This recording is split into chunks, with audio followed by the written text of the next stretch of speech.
അങ്ങനെ പുതിയൊരു വർഷം സ്റ്റാർട്ട് ചെയ്ത് കഴിഞ്ഞു.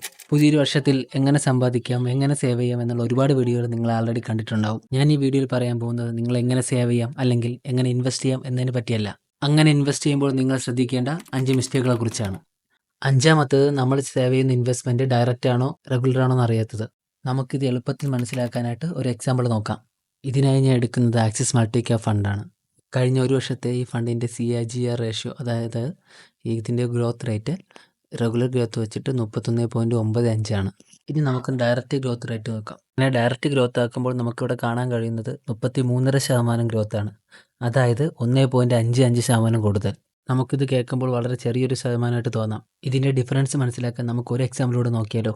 നമ്മൾ 5000 രൂപ വെച്ചിട്ട് 20 വർഷത്തേക്ക് ഇതേ റെഗുലർ ഗ്രോത്ത് റേറ്റ്, അതായത് 31.95% വെച്ച് നമുക്കൊന്ന് ഇൻവെസ്റ്റ്മെൻറ്റ് ചെയ്ത് നോക്കാം. അങ്ങനെ നമുക്ക് ചെയ്യുമ്പോൾ നമുക്ക് കിട്ടുന്ന എമൗണ്ട് 5,46,00,000 രൂപയാണ്. ഇനി ഡയറക്റ്റിലാണെങ്കിലോ, സെയിം വർഷം, അതായത് 20, സെയിം എമൗണ്ട്, അതായത് 5000 രൂപ.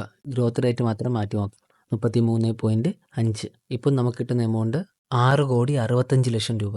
അതായത് 1,20,00,000 രൂപ നമുക്ക് ഒരു അഡീഷണൽ ചിലവില്ലാതെ കിട്ടുന്നതാണ്. നമുക്കിനി എങ്ങനെയാണ് ഈ 1.5 കോടി കൂടുതൽ കിട്ടുന്നതെന്ന് നോക്കാം. റെഗുലർ ഫണ്ട് എന്ന് പറഞ്ഞാൽ നിങ്ങളും മ്യൂച്വൽ ഫണ്ട് ഹൗസിൻ്റെയും ഇടയിൽ ഒരു ഏജൻറ് ഉണ്ടാവും. അവരായിരിക്കും നമ്മൾ ഈ ഫണ്ട് കൺട്രോൾ ചെയ്യുന്നത്. അപ്പോൾ അതിനായിട്ട് അവർ അത്യാവശ്യം നല്ലൊരു കമ്മീഷൻ എടുക്കും. പക്ഷേ ഡയറക്റ്റ് ഫണ്ടിൽ നിങ്ങളുടെയും ഫണ്ട് ഹൗസിനും ഇടയിൽ മൂന്നാമതൊരാൾ ഏജൻ്റായിട്ട് ഉണ്ടാവില്ല. അതുകൊണ്ടാണ് ഡയറക്റ്റ് ഫണ്ടിൽ കൂടുതൽ പെർസെൻറ്റേജ് കിട്ടുന്നത്. അപ്പോൾ നമ്മൾ ഇൻവെസ്റ്റ്മെൻറ്റ് ചെയ്യുന്ന ഫണ്ട് ഡയറക്റ്റ് ആണോ റെഗുലർ ആണോ എന്ന് ശ്രദ്ധിക്കുമല്ലോ. നാലാമത്തത് ലേറ്റ് ഇൻവെസ്റ്റ്മെൻറ്റ്. ഇതിന് മുന്നത്തെ എൻ്റെ ഒരു വീഡിയോയിൽ ഞാൻ ഇതിനെക്കുറിച്ച് ഡീറ്റെയിൽ ആയിട്ട് പറഞ്ഞിട്ടുണ്ട്.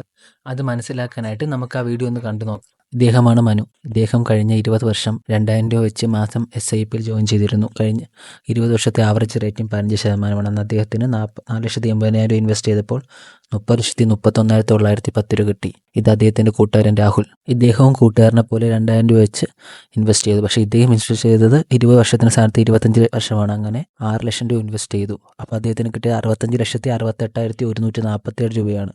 അപ്പോൾ 1,20,000 രൂപ കൂടുതലായിട്ട് അടച്ചപ്പോൾ അദ്ദേഹത്തിന് 35 ലക്ഷം രൂപ വ്യത്യാസത്തിൽ കൂടുതൽ എമൗണ്ട് കൈ കിട്ടി. ഇതാണ് ഇൻവെസ്റ്റ്മെൻറ്റ് ലേറ്റായുള്ള വ്യത്യാസം.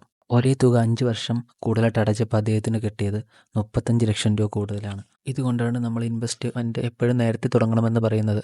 മൂന്നാമത്തേത്, എമർജൻസി ഫണ്ടില്ലാതെ ഒരു ഇൻവെസ്റ്റ്മെൻറ്റ് ചെയ്യുന്നത്. ഇത് കേൾക്കുമ്പോൾ നമുക്ക് വളരെ നിസ്സാരമായി തോന്നാം. പക്ഷേ ഏറ്റവും കൂടുതൽ ആൾക്കാർ ചെയ്യുന്നൊരു മിസ്റ്റേക്കാണ് എമർജൻസി ഫണ്ടില്ലാതെ മ്യൂച്വൽ ഫണ്ട് ഇൻവെസ്റ്റ്മെൻറ്റ് ചെയ്യുന്നത്.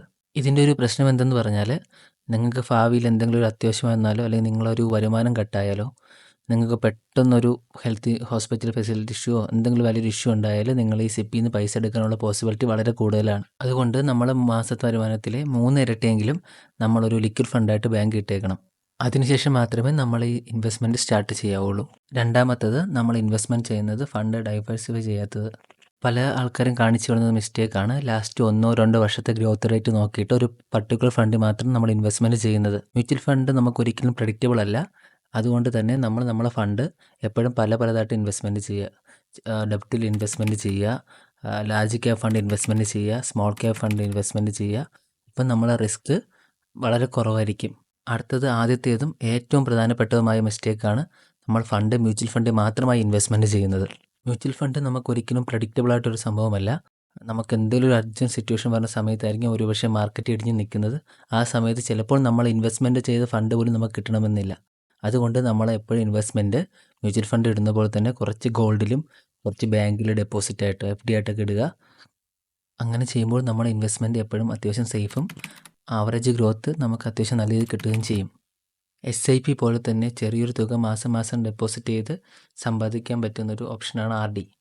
ഈ RD പറ്റിയുള്ള ഡീറ്റെയിൽസുമായി നമുക്ക് മറ്റൊരു വീഡിയോയിൽ കാണാം. നന്ദി, നമസ്കാരം.